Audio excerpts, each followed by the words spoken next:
the A to Z Sports Big Orange Podcast. I am Charlie Burris. That is Zach Reagan. Wherever you listen throughout the world, we thank you so very much for tuning in to us. We talk everything Vols every week here on the Big Orange Podcast. And if you want to listen to that on the reg, go over to the A to Z Sports Podcast Network feed on Apple and Spotify. When you get there, rate, review, but most importantly, subscribe. Because if you subscribe, you won't miss our shows when we drop them on Mondays. And speaking of Monday, it is one right now at 6 p.m. Eastern Time. And that means we're live on YouTube. A to Z Sports Tennessee Volunteers. Go check it out. Go subscribe. We crossed that 2,000 subscriber point. Let's go. Good times all around. Thank you to everybody who's subscribed. It means the world. What else? At Charlie_Burris, at Zach TNT, at A to Z Sports. A to Z Sports.com for everything that Zach writes on the internet. Facebook.com/A to Z Sports. I think I knocked it all out there. All right. Zach, we got to talk about how it's already November and the basketball season is starting. What are we doing? It's a low-key, really fun sports time of year. You know, I'm a big baseball guy. I always hate when the baseball season ends, but I love how you go right into college basketball, the home stretch of college football into November, NBA getting going, hockey if you're into that. It's a really fun time of year. The holidays coming up. I always really enjoy this time of year. And it's even better when Tennessee's 7-1 and you know, all their playoff goals right there ahead of them going into this pivotal last month of the regular season. Truly, the Saturdays that you get in these last few, it's like over Thanksgiving weekend, you get a Saturday with like some of those early season tournaments in college basketball, the biggest college football games of the year, you know, huge rivalry games at the end of the season. Ah, man, what a joy. It's almost Thanksgiving is almost here. Flown by. But hey, we're going to talk about everything that is happening. Of course, you know, we got to talk about that Kentucky game. We're going to run down everything that happened, the good, the bad, the ugly. It's weird that it seems like after every single Tennessee win this season, we talk as if they lost. I tuned into some local stuff today and people are just like, I can't believe that receivers can't catch a football and the O-line. And I'm like, we won. What are we doing? But we're going to talk about all that. Of course, we'll preview the Mississippi State game and maybe talk a little basketball. Talk just briefly. Not going to go deep on basketball. They're playing Gardner-Webb tonight at 7, but we'll just talk about it briefly. And we'll get into all of that right after I tell you about the good folks. If I can get the read up here. Here we go. I got it. It's a new read, Zach. The good folks at Zen Sports. It's never too early to start thinking about the big game. And this November, Zen Sports, the new sportsbook in Tennessee, has launched a brand new sweepstakes for all of its Tennessee customers, the Big Game Sweepstakes, where you can win a grand prize of 2 tickets to Super Bowl 59 in New Orleans or $10,000 cash. What's more, Zen Sports will also reward 50 additional prizes, and those include 2 tickets to any Tennessee sporting events or $100 cash. If you want in on the action, you can earn multiple entries every day just by betting on the Zen Sports app. For every bet you place, you'll earn 1 entry, and for every dollar you bet, you'll earn an additional entry. And if you like parlays, double the entries on every parlay placed. What are you waiting for? Sign up for Zen Sports, and you'll also get the $100 no danger first wager. If your first bet loses, you're reimbursed for the amount of your bet up to $100. Zen Sports. Go download it today at zensports.com. Zen Sports betting just got better. If you have a gambling problem, call 1-800-889-9789. No danger first wager limited plus 500 odds to qualify. Terms and conditions apply. And I got even more stuff here at the end, Zach. A qualifying wager for a wager entry must have minimum odds for any leg in the entry of at least minus 250 or worse American odds. For clarity, a wager of minus 251 does not qualify. Head to zensports.com/sweepstakes for all contest terms and conditions. Must be 21 or older in Tennessee to bet. Go down. I feel like I need to fake an injury. Give yourself some time to recover here. Yeah, I'm winded. I gotta just go down, grab my knee, and take a minute. All right. Tennessee played Kentucky in the battle for the beer barrel. We will never forget that is what this game is. And Tennessee has retained that beer barrel for, is it like 37 of the last 40 years, something like that at this point? Pretty crazy. And Tennessee, of course, beats Kentucky. I forgot to say it this last time. My Kentucky policy is always, when we do our preview, Tennessee beats Kentucky until they don't, and Tennessee beat Kentucky once again. You watch this game, Zach, as I mentioned, kind of walking away. Another game where Tennessee fans are kind of like, we won, but are we actually good? I don't know exactly what's going on. How'd you feel about this one, Zach? Yeah, I mean, I think we kind of forget that even though Tennessee always beats Kentucky, especially when Mark Stoops has been there, it's usually a hard-fought game. Like, they typically play Tennessee well. Even that 2022 game, people, you see the final scores 44-6 and really got out of hand there in the second half, but that's a pretty close game at times in the first half. And if not for some Will Levis interceptions, one of them that came in the red zone, that game might have been a little bit closer at the end or played out a little differently. It got away from Kentucky at that point. So it really wasn't a surprise that they played Tennessee well. I feel like they always get up for this game. Mark Stoops is a defensive guy, and they gave Georgia trouble this year. They beat Ole Miss, another up-tempo team. So even though they played bad, and I predicted this game to be a blowout, and it wasn't, it easily could have been, which I'm sure we'll get into with some of the miscues and mistakes.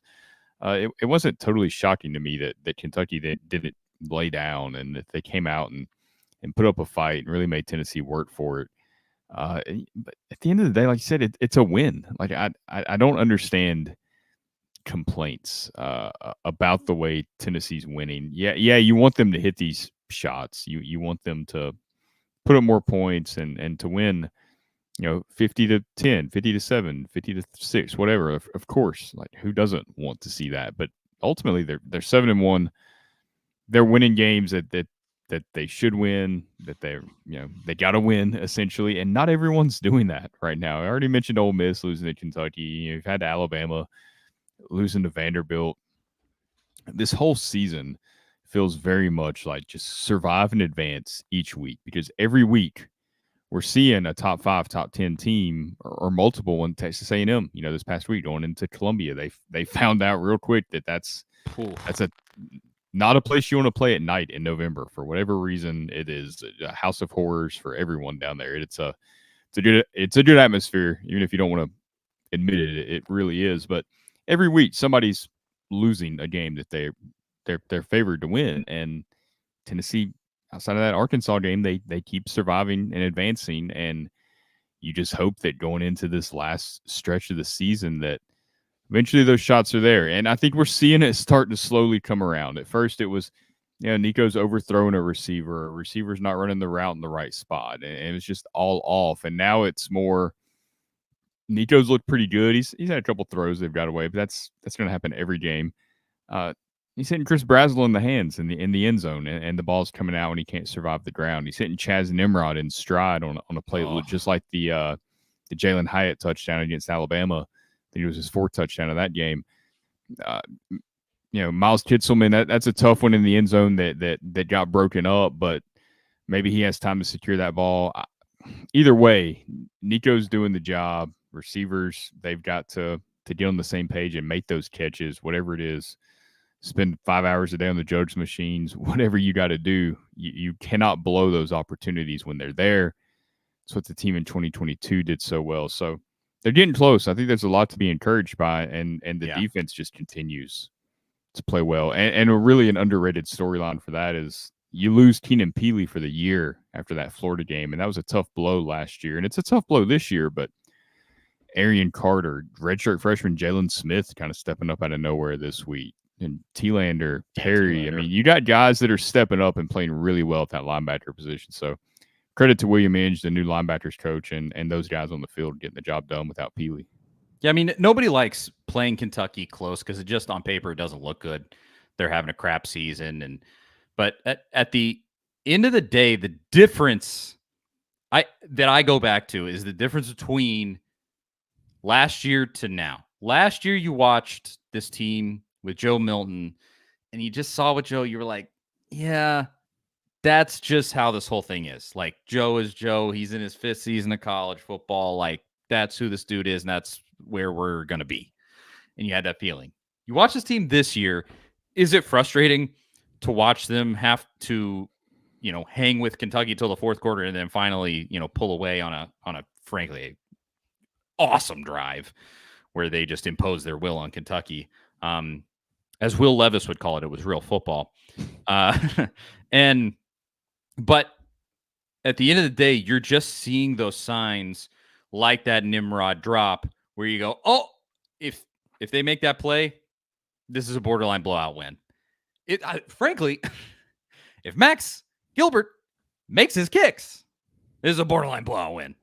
I think when I went back and looked, I'm not 100% sure this is accurate, so don't, quote it as fact. But I think it was 23 total points that they left on the field between the dropped passes in the end zone or counting the Nimrod one, which he would have scored, and the missed field goals, because I think one of the field goals came on a drive where they dropped the pass. But yeah, that's rough. It is. And so in the post game with Crompton, me, former Vols quarterback Jonathan Crompton, tune in every game day, halftime post game here on this channel.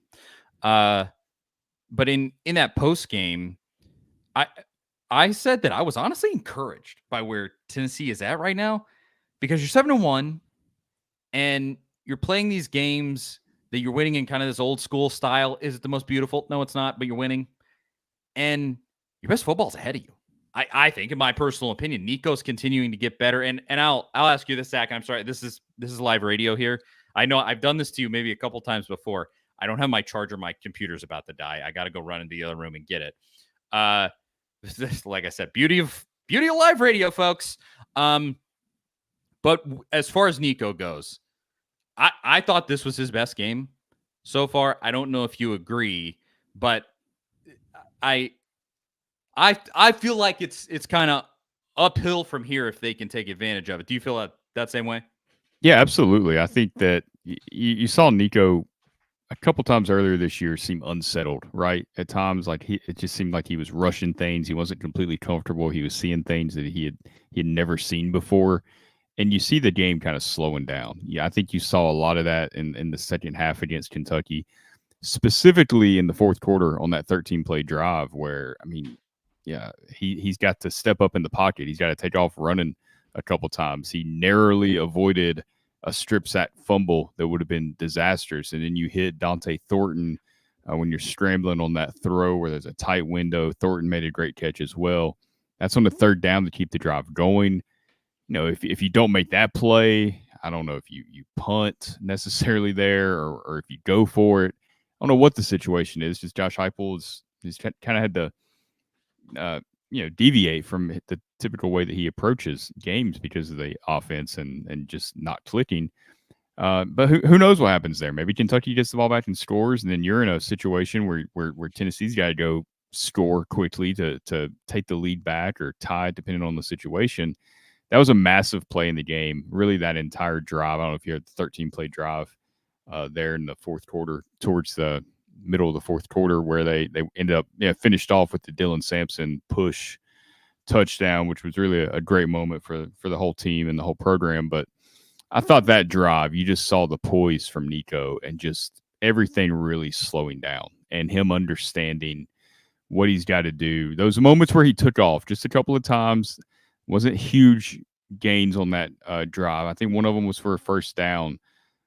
That was really encouraging because you have to do that to extend drives. I mean, you just, especially in the SEC, you're playing against some good defenses. There's going to be times where the defense isn't a great call. Nothing's open. They're getting pressure. You don't really have time to really improvise. You just got to take off and pick up what you can. And Nico seemed like he had struggled with that at times. Like he just wasn't sure when to take off, when to go. He was a little antsy. Seemed like he calmed down a lot. So the poise factor that we've seen from him is, I think you're going to continue to see that get better and better the more comfortable he gets in these games. And really, going into November and hopefully into the playoff, these tight games that Tennessee's been playing, it's only going to serve them well. They've been in these games all season, essentially since SEC play started. Oklahoma, Arkansas, Florida, Alabama, Kentucky now. None of these games were over going into the fourth quarter. They had to gut it out and find a way to win. And that's going to happen in Athens. Hopefully that game's close and Tennessee's able to pull it out. Vanderbilt could be a tough one. We've seen the way that they've played teams this season. And if you get into the playoff, you're definitely going to have games like this. So I think that experience, like they've been there before. Nico's been there before. I think you've got to look at it as a positive moving forward that he has been in these types of games, and it won't be a surprise to him if they get in one of these types of games in December. They've been there before. I think that's a big benefit. I mean, yeah, of course you want to see these blowout games and put one. Hopefully they put one together against Mississippi State this weekend, but I take the positives from it too. That honestly is a great point. The fact that this, you want to see them beat Kentucky by 40.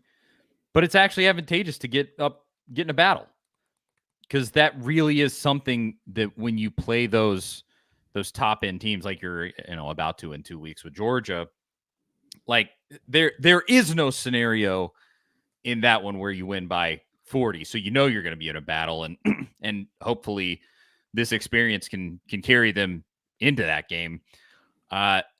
Obviously, I think this week, if you get wrapped up in a tough one with Mississippi State, I might be a little more concerned just because the talent level at the moment with them. But they only lost to Georgia by 10. Yeah. Just throwing it out there. And it's tough to go, every game has its own story. So I'm not one that, I've said this before. I don't love comparing what you did against the team in September to where that team is in like November, December, because there's just different teams, things happen. It's really not a fair way to compare it, but still, they played Georgia tough, and like a lot of teams have this year. Yep. I don't feel like Georgia's got as much flack for that as Tennessee has, but they've played a decent amount of teams a lot closer than they usually do, and they kind of got a pass for like Florida this past weekend. But I think I honestly look at what's happening right now. If the trends remain true, where Nico is, his best game was this week, is it seems like he's getting better as the season goes along. As long as those trends continue, it reminds me of really basketball this past year, where, at the beginning of the season, they didn't have that same chemistry and connect, was still feeling out how good he really could be. And then they're playing really great ball at the end, make it to an Elite Eight. Baseball too. I mean, I believe, was it the only series they lost that entire season was against Alabama, who I don't even know if they made the NCAA tournament last year. And that was just early in the season. And it's just get better and get better and get better and better. And by the end of the season, they were a juggernaut and just had uber confidence, and Christian Moore's playing out of his mind. And so hopefully the same thing is happening here because of the opportunity, the March Madness-like opportunity that you have at the end of the year with the 12-team playoff now. I mean, I don't care if you slip in at 12. Do I want a home game for this playoff? That would be the most awesome thing that has possibly happened to Tennessee in the modern era of college football, outside of winning a national championship, would be a home playoff game. Would be so sick. I don't want them to go to Penn State on a Saturday night whiteout or something in the first round either. But at the same time, getting there gives you the opportunity. And maybe right now, maybe you match up with like a BYU, and you could beat BYU. Like there are some teams that are going to get in here, and in Indiana, because now I think it's shaping up. They look like they're going to be 11-1, and they're only going to be 11-1 as long as Ohio State takes care of business against them. Yeah, I would not be surprised one bit to see Indiana win that game. At all.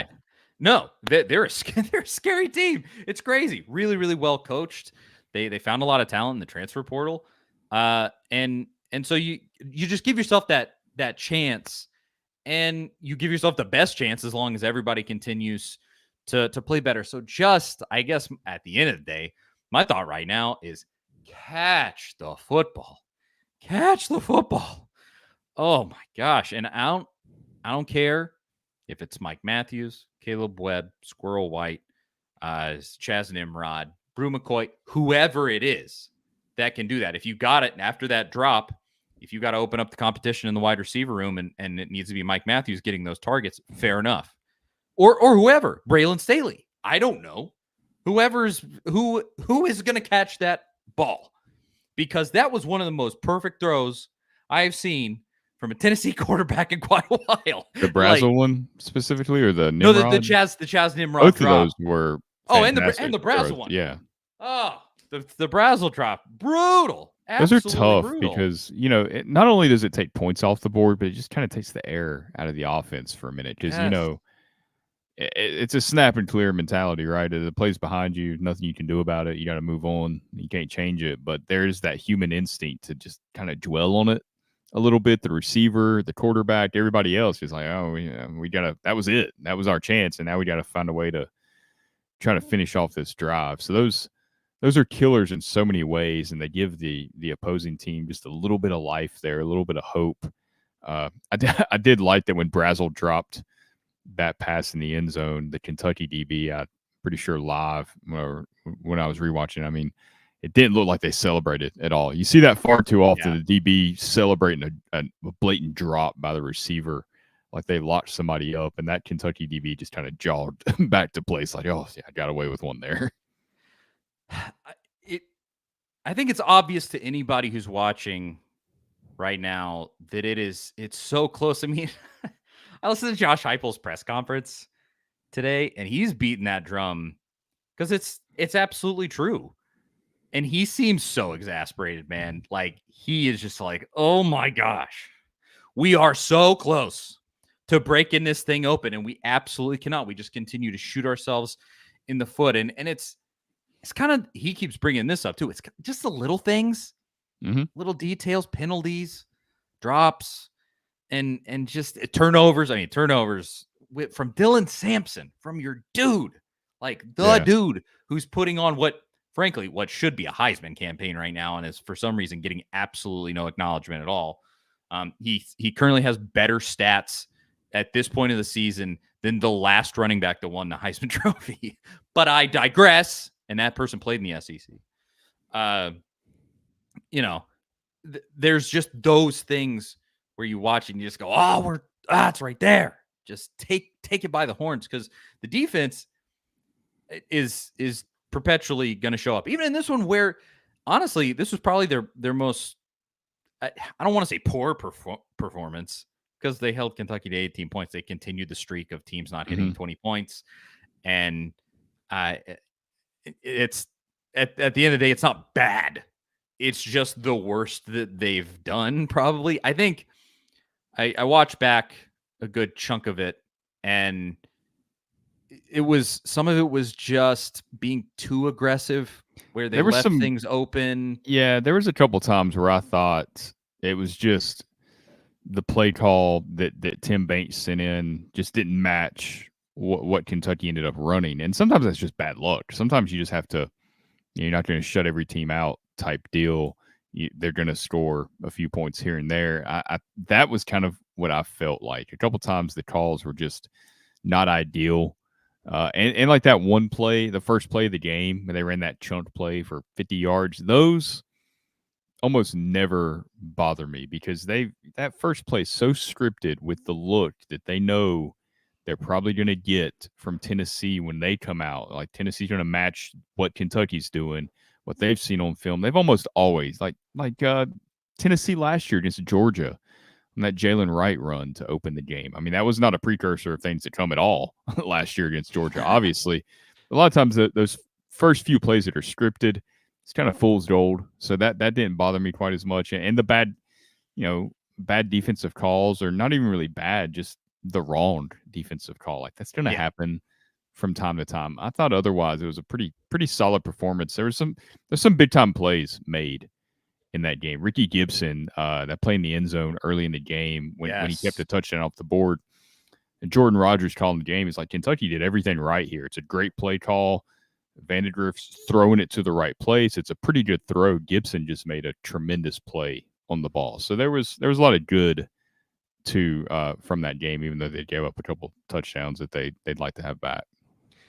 For sure. And I think people were dogging them because they got scored on by Wimsatt in the second half. That one throw he made was one of the best throws you'll see all season. It was fantastic coverage from McCoy. I know everybody's yelling for him to turn his head around in that moment, but I think if he does turn his head around, he's probably not able to contest it at all because that ball was so perfectly placed over the shoulder of the receiver.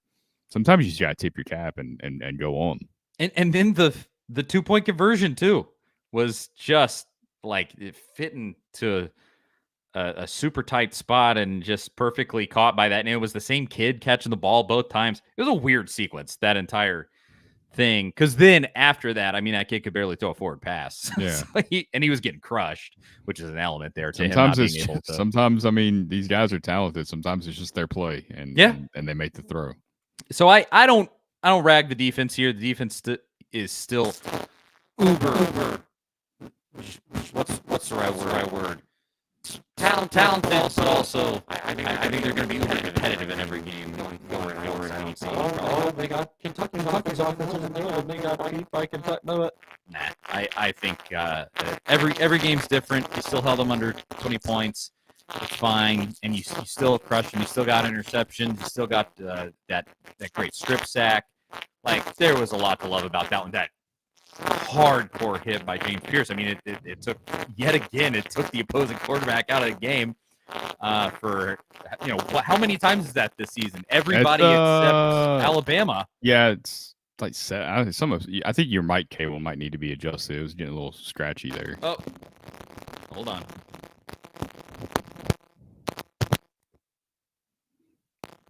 Is that better? Not really. It's kind of robotic, staticky sounding. Well, hold on.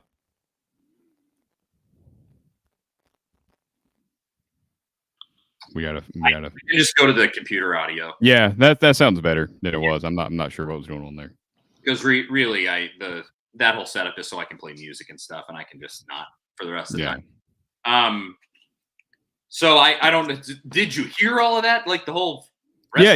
You ended on hurting opposing quarterbacks and knocking them out of games. Yeah, is Alabama worked against Tennessee, by the way, because you had Graham Mertz, which was more of a turf deal. I can't remember what happened exactly there, how that happened. But if that doesn't happen, Georgia might have lost last weekend because I think if Florida has one of their top two quarterbacks, they might win that game. Yeah. So maybe don't knock all the quarterbacks out of games.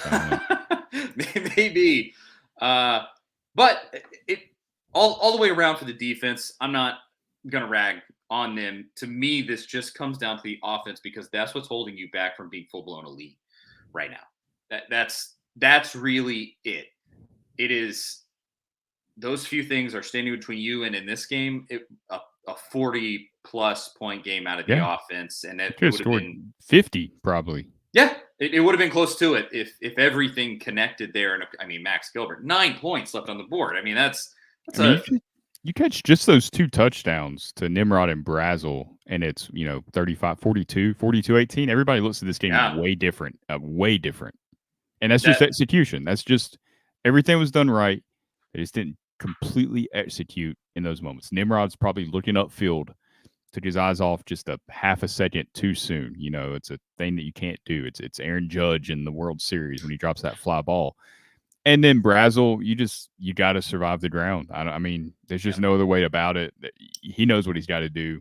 You just got to make that play. Well, and I'm kind of interested now because this might happen against Mississippi State. They've been playing from behind so much, and it seems to kind of lock them in and make things, a little more focused and better, whatever happens in the second half. Giving off the greatest halftime speeches of all time. Maybe because they're going, 0 points in the first half to 21 points. Well, 7 points in the first half. Yeah, they did finally score. 21. Finally. Yes. But still, you're going big in the second half for whatever reason. I'll be interested to see what happens if in this Mississippi State game they're playing from ahead again.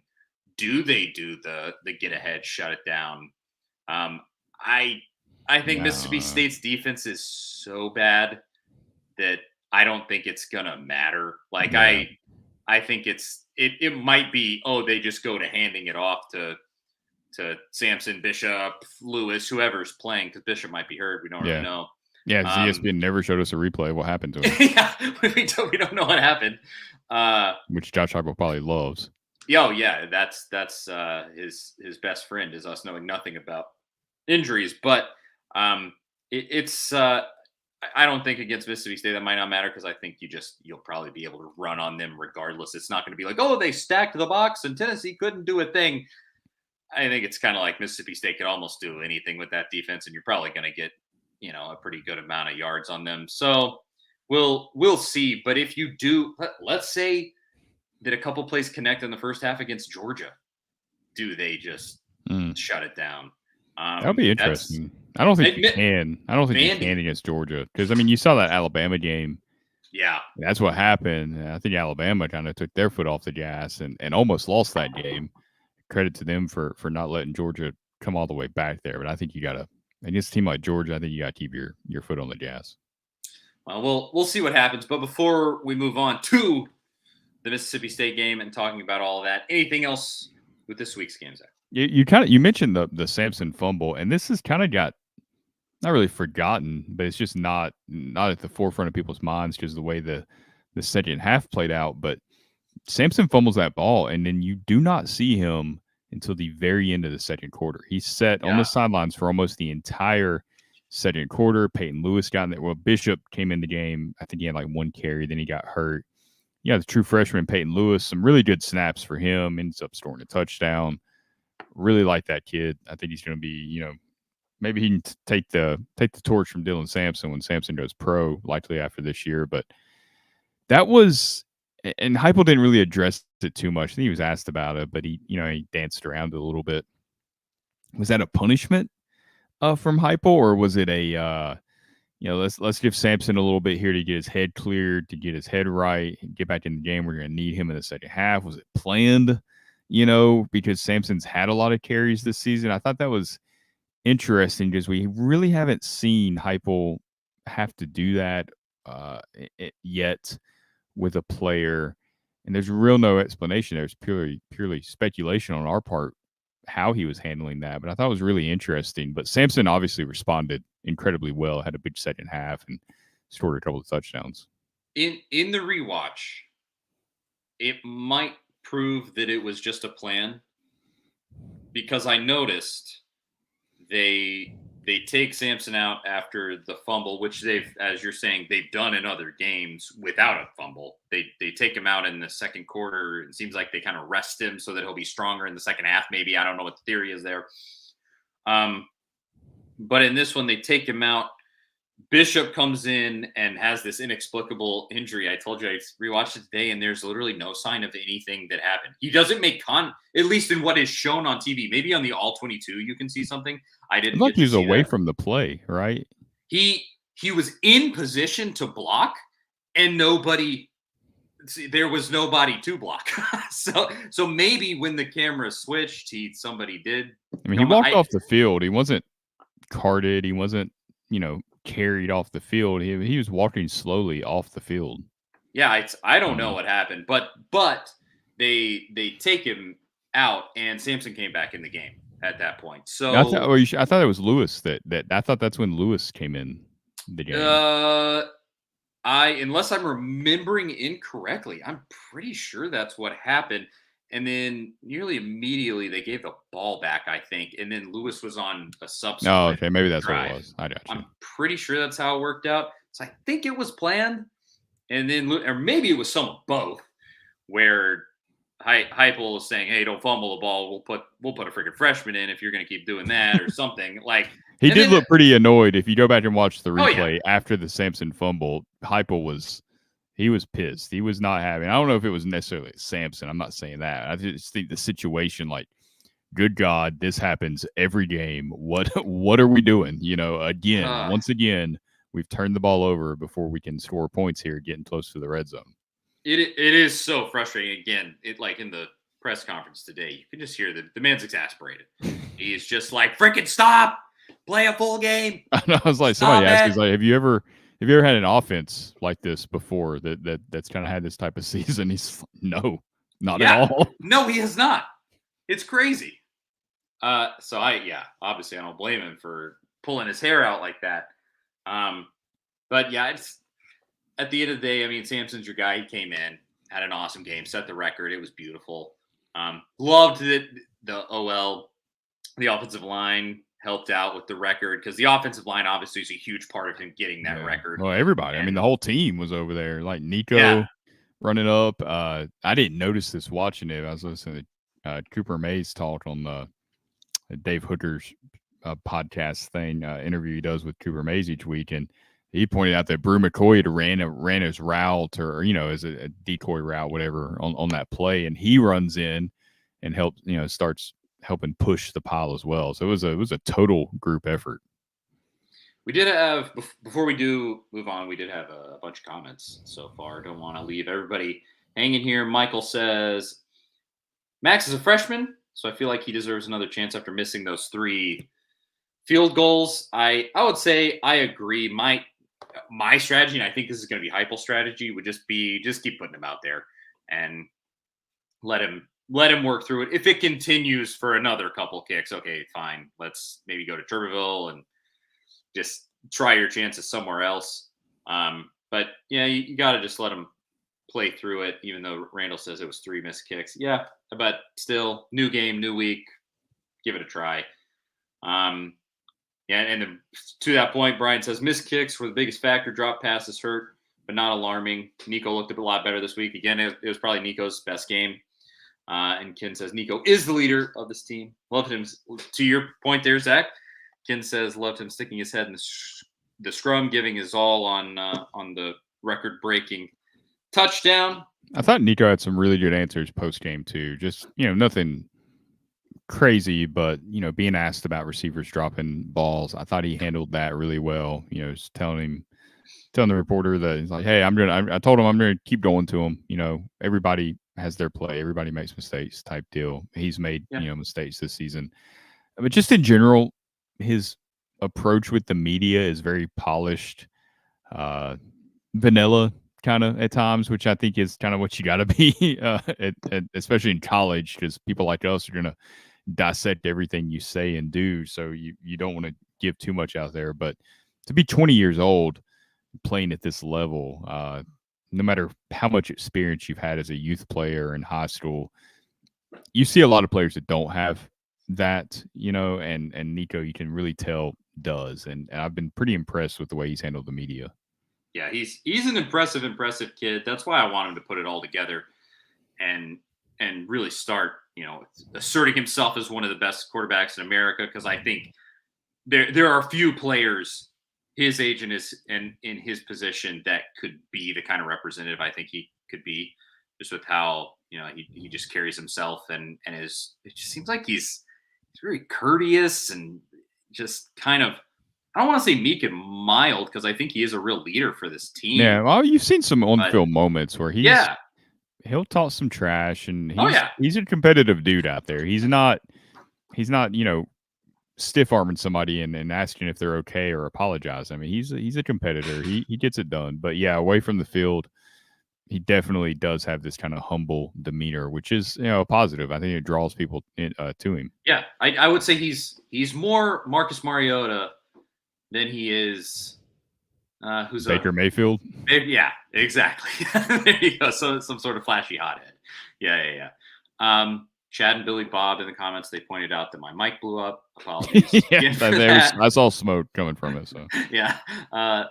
Leslie said, time to be the dog catcher and get those pair of dogs. Of course, Bulldogs in back-to-back weeks. Man, they're as gettable as either ever. The ones in Georgia, and you should certainly get the ones in Starkville. Yes, I mean it has to happen. We're going to talk about it in just a second. And Billy Bob did just remind me. He said maybe Samson got a fake punishment. I will ask you, Zach, just final thing before we move on. The fake injuries. It's now a finable offense. That came out this past week from Greg Sankey. Kentucky, it felt like maybe had a couple of fakes. Tennessee had a fake, I think. Also, no, they had it did not scare Josh Heupel away from the point after attempt, which I think was going down. Yeah, I think that was after the Will Brooks interception, and they punched it in fairly quickly there. Yeah, and you had the PAT, and had somebody down. We all know. I mean, it's a running joke at this point. But Kentucky, no, definitely Tom Hart and Jordan Rogers, which I like that booth. I know Rogers is a Vandy guy and all that, but I think he does a good job usually with the analysis. And I like Tom Hart as a play-by-play guy, but they were defending Kentucky's injuries a little too much there. I know you don't want to be on the announcer and be like, oh my God, that kid's faking it. And then, he's got a ruptured Achilles or a torn hamstring later. You feel bad and it's not a good look, but you really don't have to speculate at all if you're in that position. I think that's what some of the really good announcers will do. They'll just kind of let it play out and be like, yeah, we got a guy down. Everybody knows about the fake injury stuff. Just move on. Obviously, with the SEC coming out with this new system where they're going to find coaches, when they do fake injuries, which is still going to happen because it is a weapon, it'll probably be a little more measured and not as often. You gotta be a bit of a showman now. I mean, you got to make it look legit. You got to stay off the field for a couple of snaps. You got to have some trainers really out there looking at you if you're going to fake it, because they're going to scrutinize these injuries, and it's going to be tough to prove. So if you can put any doubt there that you're not faking it, I think you'll see that continue. I think Tom Hart and Jordan Rogers were a little hoodwinked, bamboozled on that because they a little too defensive there of Kentucky. I mean, you don't want to disparage a kid and a coach if the kid's actually injured. It's a weird situation because of the nature of it. But I mean, you just look at a couple of those, and obviously, especially going back to like the Alabama game where it was just, I honestly, I think that was an instigating event to Greg Sankey doing this. That was bad. Kalen DeBoer, you've been in the SEC for 5 minutes and you've ruined this strategy for everyone. Everybody. Look, we're happy because this fake injuries add a good 15 minutes to games that are already way too long. You get another 25 minutes from officials that are complete idiots that have no clue. You waste 5 minutes on an offsides call because you want to run time off the clock when that's not the situation at all. And it just turns into this whole deal because they have no clue what's going on. Get better officiating, just procedural wise, and get the fake injuries out. We'll shorten these games. But Kalen DeBoer, he didn't know how to do it the way that Lane does, apparently. Yeah, way to go, buddy. Ruined the fun for everybody. Yeah. No, it needed to change. So maybe, thank you, Kalen Moore. And I'll say of Kentucky, maybe those dudes were all injured. Some of them definitely were. Some of them were actually, obviously. A couple of them came right back. Marion Brown was very injured. Yeah. But the timing, if they weren't all real, or if they were all real, I will say the timing on some of them was very convenient. Yeah, well, I think I tweeted, I was like, it's wild how none of the Kentucky players got hurt on 3 and outs from Tennessee or when they're in the 3rd and 15 and the clock stopped. It all happened when it really slowed Tennessee's tempo down. I mean, maybe it's coincidence, but it was very fortunate for Tennessee or for Kentucky. Yeah, and Kentucky fans were up in arms. God, apparently they've never been to a game in Baton Rouge. That's all I have to say. Yeah, but we'll see how that turns out. Obviously, very new thing. Also in the comments, Brandon says, "I'm just hoping for a brew tutty." I didn't realize before Tom Hart said it in that game that he didn't have a touchdown on the year. It's kind of shocking. Samson scored all of them. Yes, he's stolen them all. Yeah, in the very best way. But maybe this week could be the week because Mississippi State's defense is atrocious. For the 7th week in a row, we're going to go with that line. Maybe this is the week. Yeah, maybe. That's what it feels like. Maybe they put it all together. Yeah, well, let's talk about it. Going to preview the Mississippi State game right after I tell everybody about the great folks at Farm Bureau Health Plans. Farm Bureau Health Plans have been serving Tennesseans for over 75 years. Much has changed in Tennessee over the years, but some have stayed the same. Farm Bureau has always valued personal relationships, especially when it comes to good health and good service. Plan on Farm Bureau Health Plans for health, dental, and vision. For better coverage, better rates, and better service, go to fbhp.com/ATOZ or walk into one of their 200-plus locations across the state. That is fbhp.com/ATOZ. Farm Bureau Health Plans. All right. Mississippi State coming in 7 p.m. kick time. Another late one. followed by another late one, 7:30 p.m. in Athens on next Saturday. Tennessee will never play in the light of day again, and me and Crompton will have to do the game day show until 1 a.m. Apparently forever. But this game shapes up in a way that I think is pretty advantageous for Tennessee, outside of the fact that Mississippi State does have a pretty powerful offense. It's definitely not bad. It's not, absolutely excellent, but I think it's been better than a lot of people have thought, especially because Mississippi State's starting quarterback went down out for the season early on in the season. The kid they brought in has been pretty good. How are you feeling about this one, Zach?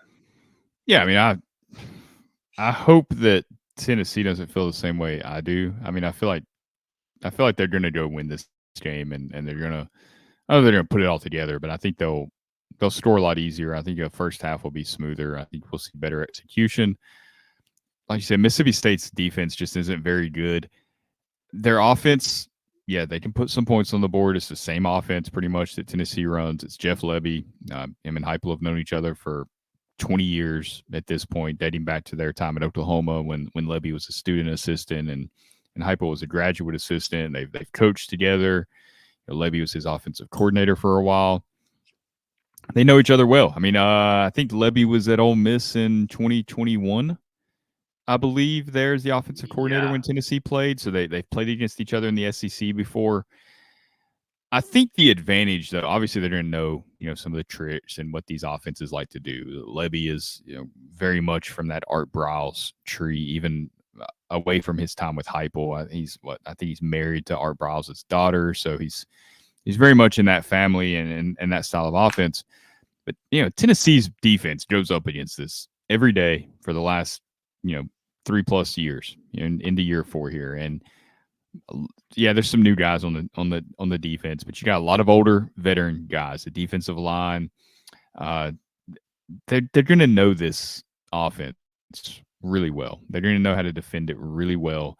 I think Tennessee, just on top of playing defense at a high level all season, I think they're going to be more equipped than any other program in the SEC to stop Mississippi State's offense. So they might get them with a shot or something, right? Like they might get a matchup that they like where they get their best receiver on a safety or something, and they're able to exploit that and hit a deep shot. Tennessee should be able to do that as well. I think for the most part, you're going to see Tennessee be able to match up pretty well with what Mississippi State does offensively. So I think this is, it's hard for me to say that Mississippi State has an advantage in any area in this game. Then you throw in another night game at Neyland, and hopefully there's just no letdown effect. I think that's the only thing is you had this game against Kentucky. The vibes were great.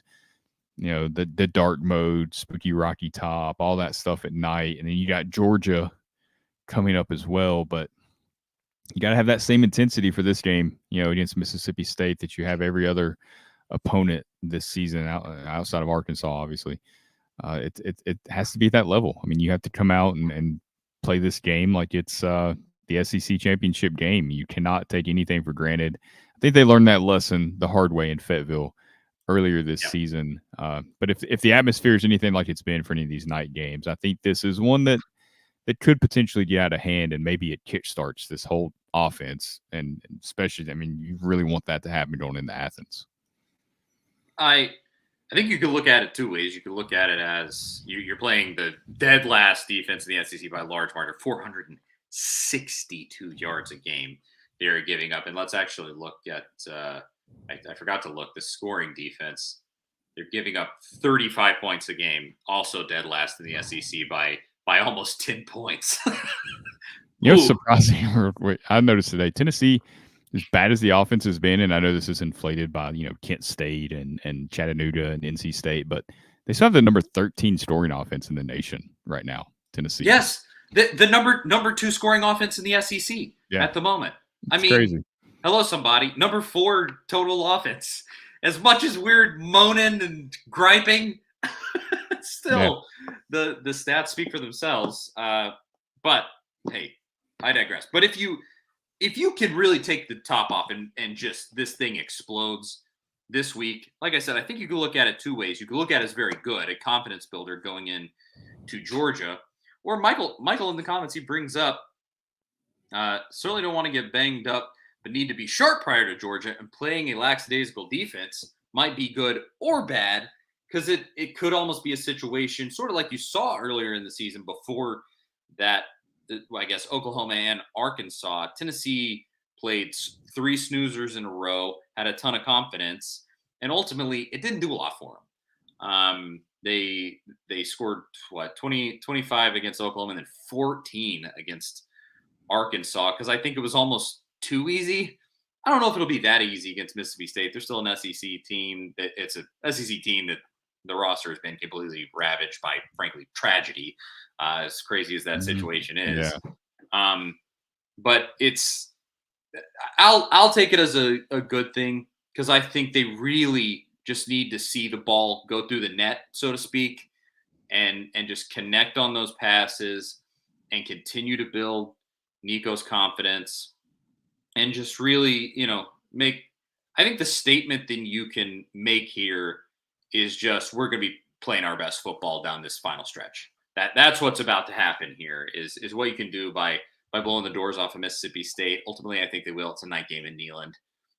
The atmosphere is going to be awesome, as it always is. And I'm excited just to see how they handle playing against, after this really tough stretch that they've gone through and come out 7-1, beating, Florida, Alabama, to see how they play against a team that is lesser than, by a decent margin, and I hope that they handle it well, because it can serve not as a bye week. I don't think you're probably going to beat them that bad where Nico's sitting out the entire second half, but as a confidence builder is probably the best way to frame it. I hope that's what they do. I will put it this way: you better not go out and get played close by Mississippi State. don't freaking do that, because that's bad news in a complete other.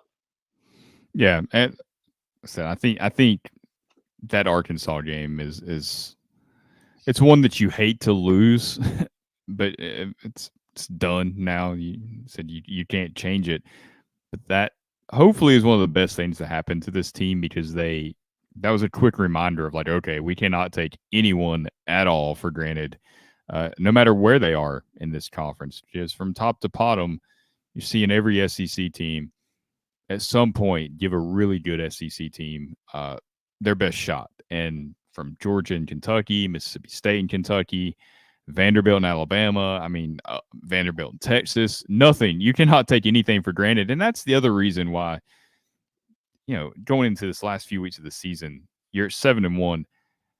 You just cannot complain about this offense and the fact that they haven't scored a lot of points, because everybody is playing these types of games at some point right now. Texas and Vanderbilt, I just referenced, that was a close game.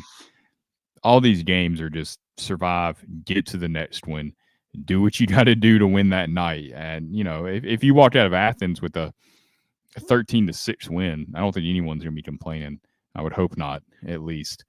So, yeah, on one end, you can't play Mississippi State close. You need to go out there and do what you're supposed to do with this offense and connect on these deep shots and clean up the mistakes, cut down on the penalties. I've never seen so many holding penalties called on Tennessee as we have this year, and you can argue about officiating all day long. It is frustrating at times because they're not really consistent at times with what they call, but a lot of Tennessee's holds have been legitimate holds, and a lot of them haven't really impacted the play at all. They've been away from the ball, which is just stuff that just can't happen. Sometimes you hold because you don't want to get your quarterback killed, and then they end up scrambling because of that hold, and it looks worse than it is. But it's like, okay, you kept that guy from just getting murdered in the backfield. Those you kind of live with at times, but these ones that are away from the play that have no impact on the end of the play, but then wipe out a 20-yard gain, third down. Those are just back-breaking penalties that you can't have that and beat Georgia. You absolutely cannot commit those types of penalties in Athens. So get that figured out this week. Just don't shoot yourself in the foot against Mississippi State. Make that the standard. Start playing cleaner football and get those details cleaned up. And you're right where you want to be. We know they have the talent. We know the scheme works because you're seeing the shots there. It's all come down to execution. If they can just click and just get on the same page and go on a run, they have just as good of a chance as anyone, because there are no elite teams right now. From Oregon, if Oregon lost to an unranked team before the end of November, would anyone be shocked totally the way this season's gone? I don't think so at all. So I think, you get in the tournament, you're going to have a chance to go on a run and do something special. Just be the team that gets hot at the right time. It really is a college basketball feel. And I didn't think it would happen. I thought this would happen in college football. I didn't think it would happen this quickly. And it's a new era of college football. And we were texting last night. It's like, you got to say goodbye to the college football we grew up with. It's just never going to be that way again. It's unfortunate because that's what the sport we all fell in love with, but you just got to embrace where it's going right now. And it is this March Madness type of style, which I think can be really fun. It should be a fun December. And, Tennessee most years should be a part of that based on what we've seen the last couple of years. Yeah, I think the thing, to your point there, the thing I might be looking at the most against Mississippi State is clean football. Is can they cut out those penalties, the boneheaded stuff, the drops, like just because ultimately, if you cut that stuff out, you're gonna blow Mississippi State out of the building.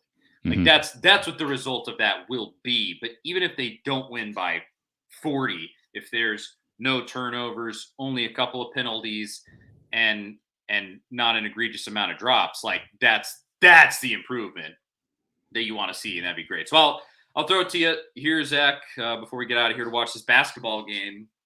What's the final score on Saturday? Yeah, I think Tennessee finally breaks 40 in an SEC game, which I thought that last week too. I think Mississippi State will score a couple of touchdowns, but I think they hold them under 20. I think that streak continues. I'll go Tennessee 41, and Mississippi State 17.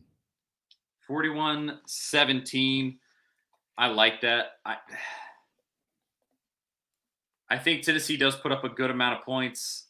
I've debated whether this is the game where Tennessee's defense gives up more than 20, because I think there's a possibility that the second string is in near the end of the game. But I don't know. It's obviously just a hunch. And I just wonder if, like, okay, they give up 17 to the first stringers, and then the first stringers give up 17, and the second string comes in, gives up a garbage time touchdown. I don't know. I could see that. So I'll say 45. 45-17. I'll say they don't. I'll say they bow up and they hold them down. And if you're watching, go ahead and give us your score prediction. Skylar says 45-10. Michael 49-24. Billy Bob says 52-13. Total blowout. I think it'll be somewhere along those lines, because Mississippi State, they're averaging 29 points a game, giving up, what did I say, 36 or something like that.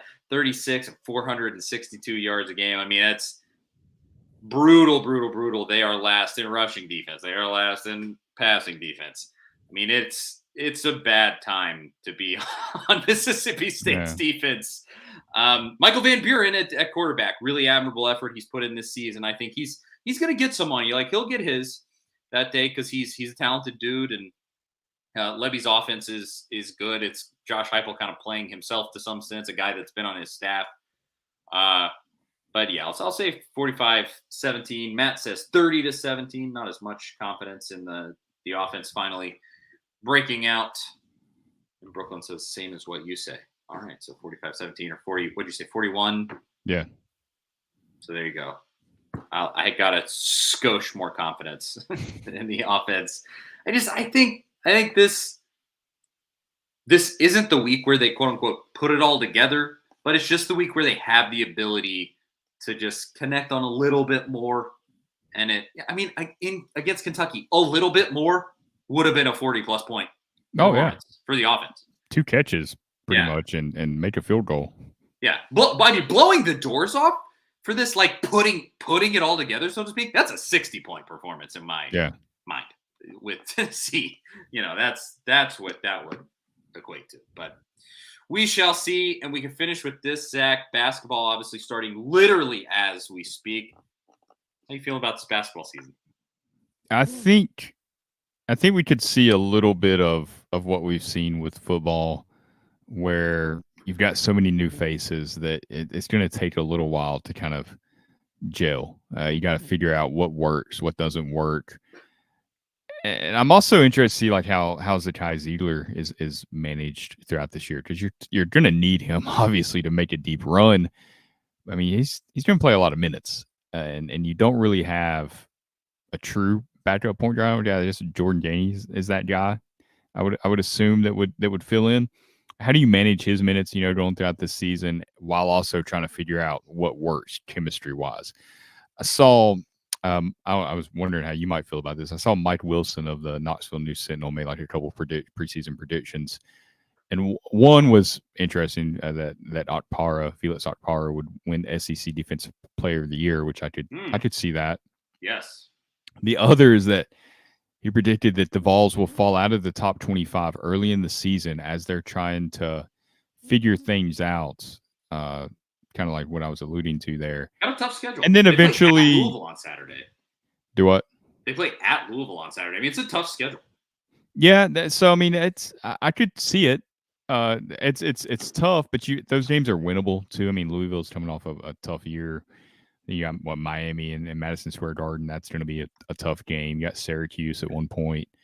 So I mean, I think that's believable, because all it takes is like 2 losses, I think, early in the season to knock you out. But then you figure out what you're doing. You get into January in the conference play, you get hot, and you're right back in the mix. I think that's kind of what he was getting at. And I could definitely see things playing out that way. So if it does, maybe don't panic early in the season. Let them figure it out, because this is transfer portal basketball, and I think every program is going to have to go through that to some extent. I mean, you had this many new faces. I think it's going to be far different from last season. I think you're going to go back to having some of the offensive struggles, big droughts. But I think your top line backcourt is very good. I mean, it's Kai Ziegler, probably best point guard in the SEC. And then Chaz Lanier, I think, is going to be a pretty prolific scorer. I think Igor Milicic, he's hit the first 3 tonight. Oh, really? There you go. But I think Igor Milicic might take a little time to come around, but I think he's talented. He started. So okay, great. Which I think because Dubar, I think, missed some practices this week. Yeah, or going into this week, some personal. I haven't heard much out of him. He might be a guy that it takes time to come through. But Cam Carr too. It seems like Cam Carr is not his best self yet, and maybe in time you get these guys that could gel. But at this exact moment, I kind of agree. It's a sort of, you don't exactly know all the assets that you have, but I really like, especially that starting 5. I really like what they got. I think Akpara, I would agree with that. I think he's going to be one of the best defensive players in the SEC. Mm-hmm. I mean, they got dudes.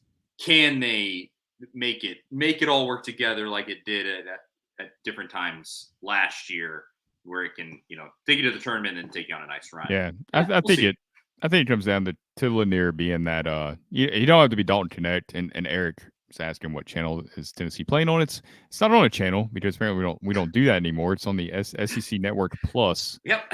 So you've got to bounce around through all the streaming services to watch whatever you're into tonight. But back to Lanier, I don't think he needs to be Dalton Connect. Obviously, those are 1 in a million type players. But you got to be that go-to guy, because that was what Tennessee was missing the year before last, and we talked about that. It's that guy that's just going to take over the game and go win the game when you had to have somebody step up. Lanier, I think, is going to have to be that guy for Tennessee this year, for this team to really have a chance to make a deep run. And I believe in him. I think they definitely can. But if he steps up and he's that guy, I mean, sky's the limit type deal.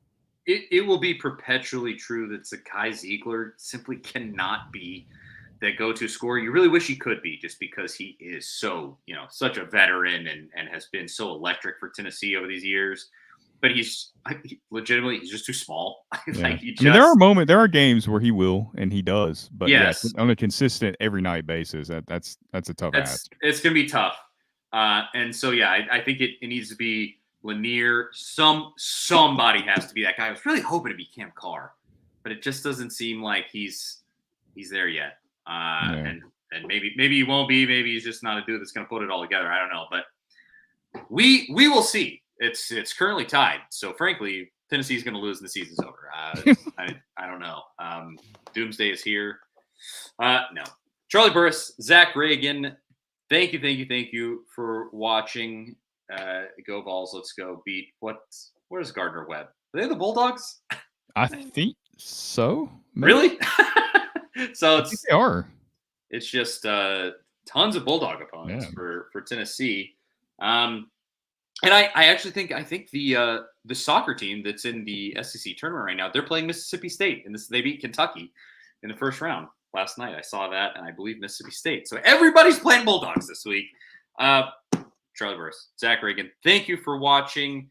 Truly means the world. We couldn't do it without you. Thanks to everybody. They're the running Bulldogs, real quick. Running Bulldogs? Yes. There you go. We had, man, there's a prediction for you on the way out. Dustin says 61-13. Nico plays 3 quarters. Kenny says 38-10. Not as confident, but no. There you go. More comments. We appreciate everybody coming, hanging out. It's always great. Sorry, Mike, the audio crapped out. I'll try to get it fixed. Genuinely don't know what happened. This microphone is almost like 10 years old though, so it's probably just that. All right. Thank you for watching, and we will talk to y'all next week. See you guys later.